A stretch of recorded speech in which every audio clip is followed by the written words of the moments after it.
সম্মানিত ভিউয়ার্স, আসসালামু আলাইকুম। সবাই কেমন আছেন? আশা করি ভালো আছেন। আজকে দেখাবো কিভাবে ব্যালেন্স অ্যাড করবেন। অ্যাপসটা প্রথমে আপনারা মুসলিম টেলিকম অ্যাপসটা ওপেন করবেন।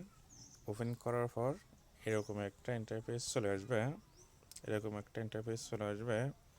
এখান থেকে রিচার্জ অপশনে ক্লিক করবেন। এখানে দেখেন রিচার্জ অপশন, এখানে ক্লিক করবেন।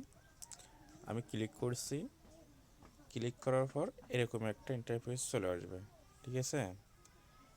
এখানে দেখেন সকল সিমের কম দামি ইন্টারনেট ও মিনিট অফার কিনতে পারবেন এখান থেকে, ঠিক আছে। এটা বলছে এখন রিচার্জ করার জন্য এখানে টাচ করব, ঠিক আছে। আমি একটু ভালোভাবে দেখাই।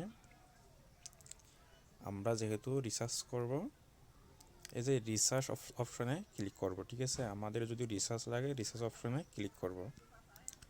এখানে ক্লিক করছি। এখানে দেখেন মোবাইল নাম্বার চাচ্ছে। এখানে দেখেন টপ আপ, ঠিক আছে।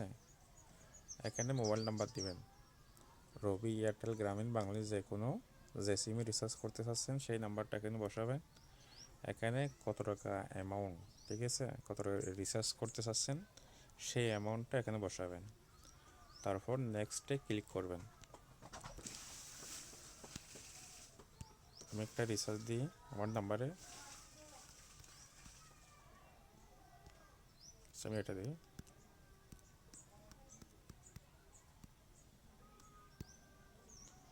আমি রিচার্জ করবো 20 টাকা।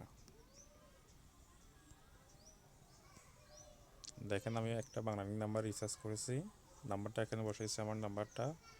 এই নাম্বারতে হোয়াটসঅ্যাপ এবং টেলিগ্রাম আছে, আপনারা এই নাম্বারে যোগাযোগ করতে পারেন।